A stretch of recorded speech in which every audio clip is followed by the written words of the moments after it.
Today, I have a story for you. It's a little bit based on history.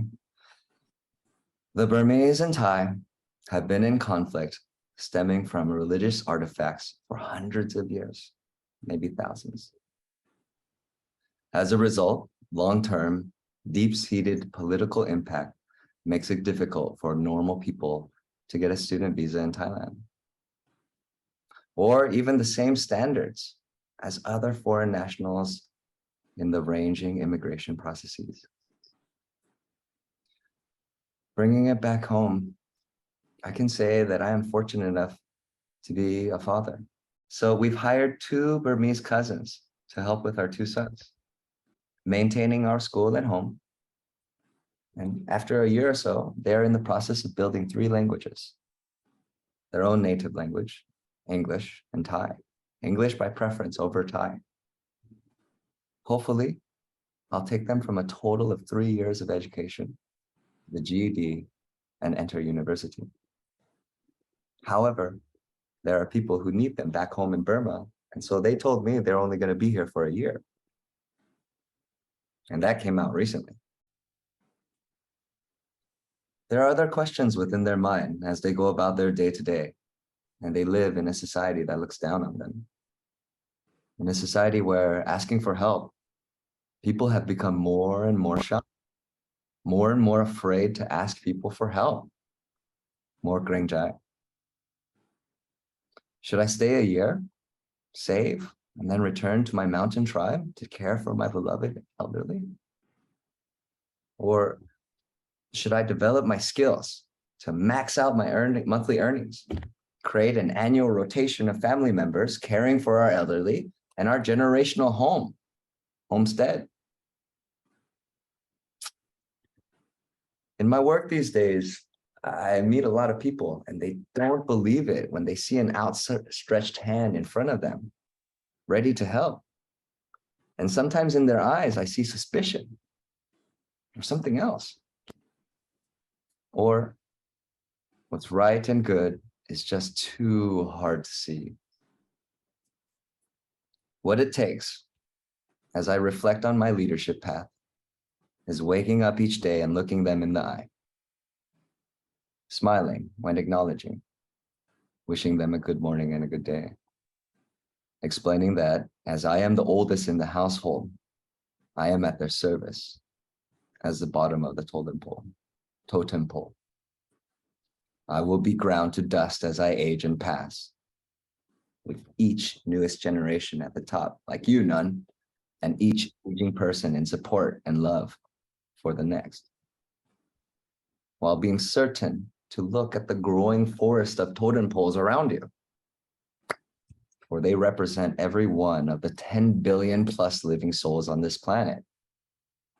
That's generations, right? Infographics on generations.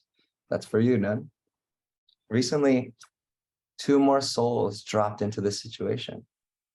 A Burmese English teacher and his wife, exiting their home country as the political and social climate continues to destabilize. Unable to receive accreditation for their university degree, maybe, or even simple high school certification documents, they are here to stay, vowing not to return. He will be a teacher in Thailand, but who will hire him and sponsor his visa? Who will help him earn and then pay for a university degree that would help them obtain a visa that means sanctuary, 4 years. And then after that, that would be working as a teacher officially with documentation and reportable income. Without any organizational help, this husband and wife must labor and work. They must apply for an immigrant laborer visa, and the mind of a teacher would be swirling as he labored with his hands. The hypothesis to solve this sticky scenario is open educational opportunities and language acquisition and digital literacy. I guess it's 3. Enable pathways and passage to barriers of entry. That's digital literacy too. I had some stories about emails that I can't get into now. Methodology and skills building aside, how many years would it take for this couple, husband and wife, to function as a social and educational gateway for people like the ladies who love and care for my sons. Boom, boom. That's him and his wife. That's Lou. And these are his students over here, who all of these people actually need visas as well. But the student visa thing, politics, Burma, Thailand, some things there, it's difficult. It's not easy, and it takes a lot of money as well. More money than it should for another foreign national as well. How can they function as a new social and educational gateway? For people like the ladies who love and care for my sons, for students who want to learn, for people seeking a refuge, for minds yearning for different dynamic work. One of my ladies is unhappy sometimes, and it's because she's too smart and she shouldn't do this work. And I want to help her get out of that. But it's hard. To break each barrier, the categories are 4. 1, what can I and can't do? Yet, why? And what is stopping me? 2, what funds do I need? 3, what documentation in society enables me passage? A ticket, a degree, a certificate. LinkedIn? None. 4, what do I need to be able to do? What skills do I need to be successful in? What do I need to be able to do at the drop of a hat? The rest of this is live now. We built a Rube Goldberg at my school with 3 Korean kids who are 8 years old and 9 years old. It was quite difficult and mayhem because I let them do their thing. And I'll get to that footage here. It is right. This is the part I have to fix for the other stuff here. I think I moved it already, and it's right here. Bum, bum. Yes, this right here is where we try to create a Rube Goldberg of objects moving after you let it go. A ball rolling down, up and down, here, hitting the hoop, going down. It was mayhem. It was mayhem. It was so freaking crazy. And I learned so much about leadership in this time. People don't like it when you tell them what to do. They don't like it when they're uncomfortable. You have to guide them. You have to keep the environment nice and calm and chill. You have to be helping, and you have to be willing to do any role. And you have to be accepting, very, very accepting of all of the differences. Bringing people together, though, that's the funnest part, because this series here was 3, actually. It was like 1 where I threw a bunch of items there and I told them, go at it, guys. And then the second day, after reflection and actually mindfulness time with some ideas, showing them you can build it like this, we went with day 2. And day 2 was this very, very calm, comfortable vibe.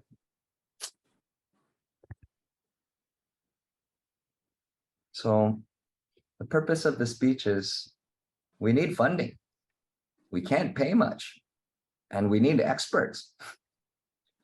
Web hosting costs, computers, iPads, phones, Legos, notebooks, whiteboard markers. Oh my God, the whiteboard markers. Clothes, t-shirts, toilet paper, and so much toilet paper and trash bags. In conclusion for today, I have 2 things to share.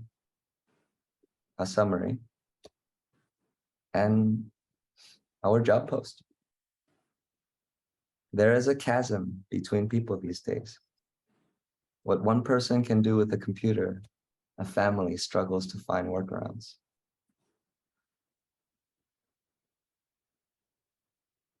Over the last 5 years, I've tended to hire people who are in the most need of a job, a sanctuary, a place to be welcomed and listened to, an environment in which growth mindsets reign. Bleh. An environment in which growth mindsets reign and keen awareness of a person's desires that power them through each day.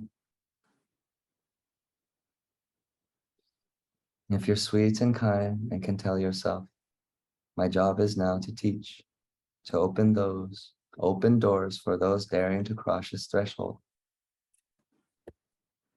We are looking for people who are tidy, clean, arrangers and organizers. You have a big heart, but you have your personal tendencies as well. You're a little crazy sometimes, but you have learned with time and experience and care to breathe in and out and maintain composure. You like to sing tunes and have a smorgasbord of rhymes stored in your head that come about suddenly from time to time and are filled with affectable ethics, morals, and tidbits of knowledge.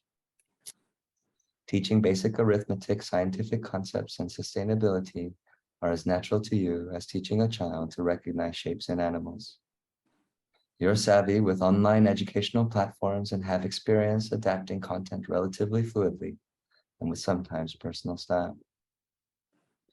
You also like to tinker around with furniture and interesting adaptations of resourcefulness to create better surroundings. You're human and speaking an environment of growth, acceptance, and kindness, willing to focus on strengths to bring about positive outcomes. We're flexible and adaptive and reasonable. I need to make some kind of I'm a leader statement here. I'm going with it. Here we go.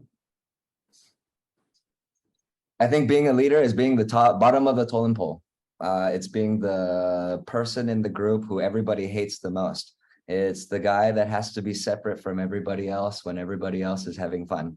It's the person who finishes everything and makes sure that all of everything is going well so that everybody else can have peace of mind in whatever they're doing. They can have all of the tools that are necessary within arm's length in the environments that they're in. And he does this silently and quickly like a ninja and janitor. And that, everyone, is what I think I learned about leadership here in this path. Thank you.